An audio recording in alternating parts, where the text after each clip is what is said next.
रिवायत है कि पाकिस्तान के पहले आर्मी चीफ जनरल ग्रेसी को अपने मातहत फौजी अफसर का खत मौसूल हुआ, जिसमें तब प्लॉट लेने की दरख्वास्त की गई थी। गोरे आर्मी चीफ ने जवाब में इस अफसर को लिखा कि बताया जाए कि किस कानून के तहत आपको ये प्लॉट मिलना चाहिए। उस वक्त तो ये बात रफा दफा हो गई, मगर मुस्तकबिल करीब में प्लाट के ख्वाहिशमंद ये अफसर न सिर्फ आर्मी चीफ के ओहदे तक पहुँच गए, बल्कि इन्होंने मुल्क में मार्शल लॉ नाफिज करके खुद को फील्ड मार्शल भी बना दिया।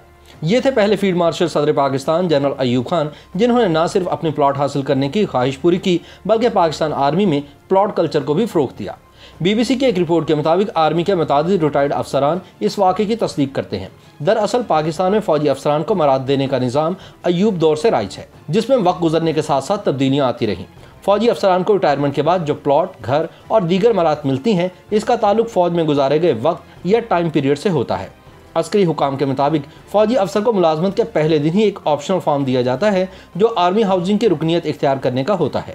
रुकनीत हासिल करने वाले को 1 लाख रुपए डाउन पेमेंट अदा करना होती है और फिर इसकी तनख्वाह से कटौती होती रहती है। रिटायर्ड ब्रिगेडियर वासिफ अली के मुताबिक शुरू में तो फ़ौजी अफसरान की तादाद कम थी, तो सबको मराद मिल जाती थी, मगर अब ऐसा नहीं। अब ज़राई ज़मीन की अलाटमेंट हक नहीं बल्कि दस्तयाबी से मशरूत होती है। इनके मुताबिक खिदमत की बुनियाद पर मराद का सिलसिला अंग्रेज़ दौर से ही जारी है, जब गोरों की खिदमत के बदले खिताबात, वजीफे और ज़मीन इनाम में दी जाती थी।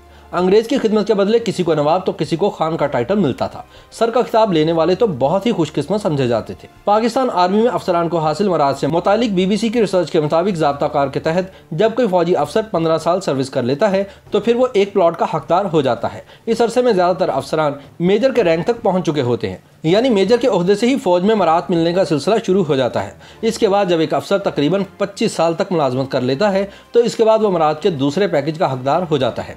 25 साल की मुलाजमत के बाद अफसरान कर्नल या ब्रिगेडियर के रैंक पर पहुंच जाते हैं।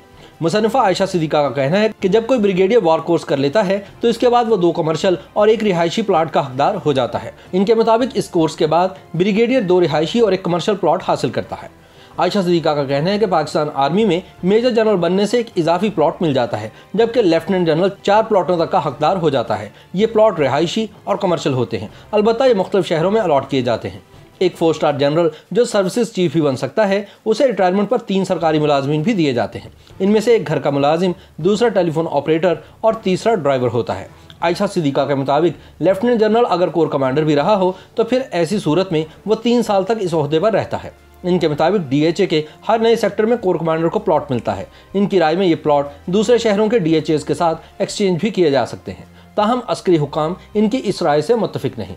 अपनी बात की दलील के तौर पर आयशा सिद्दीका का कहना है कि वज़ीर-ए-आज़म के मुआविन ख़ुसूसी lieutenant general retired Asim Salim Bajwa 3 साल तक सदरन कमान के सरबराह रहे, मगर इनके असासों में एक प्लॉट भी बलूचिस्तान में नहीं दिखाया गया।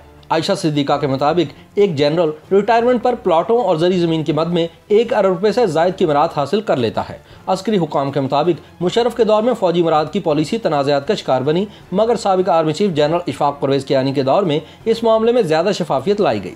ताहम इनके दौर में DHA मुख्तलिफ तनाज़ात की जद में भी रहा और मुतादिद मामलात अदालतों तक भी पहुँच गए।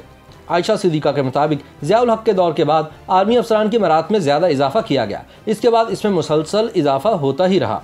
फौजी अफसरान को इनके ओहदे के एतबार से रिटायरमेंट के बाद ज़राई ज़मीन भी अलॉट की जाती है। माजी में साबिक़ आर्मी चीफ राहील शरीफ को लाहौर में 90 एकड़ ज़मीन अलॉट की गई। ये ज़मीन सरहदी इलाके की ज़मीन कहलाती है और जनरल राहील शरीफ को 3 शराइत पर GHQ की तरफ से ये ज़मीन 33 साल की लीज पर दी गई। अगरचे फौज में मेजर के ओहदे से मराद का सिलसिला शुरू हो जाता है, ताहम कर्नल से लेकर लेफ्टिनेंट जनरल तक अफसरान को तकरीबन 2 मुरब्बा ज़राई ज़मीन 99 साल की लीज पर दी जाती है, जबकि जनरल को मजीद इजाफी ज़मीन मिलती है।